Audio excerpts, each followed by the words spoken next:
সে আমার ছোট বোন, বড় আদরের ছোট বোন।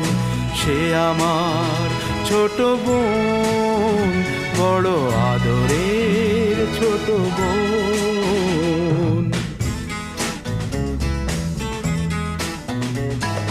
ভালো করে যখন সে কথা শেখেনি, তখন থেকেই সে গেয়ে যেত গান। বাজনার হাত ছিল ভালোই আমার, তার সাথে বাজাতাম দিয়ে মন প্রাণ। রাস্তায় ভিড় করে শুনতো সবাই, অবাক হতো যে কত জ্ঞানী গুণীজন। সে আমার ছোট বোন, বড় আদরের ছোট বোন। সে আমার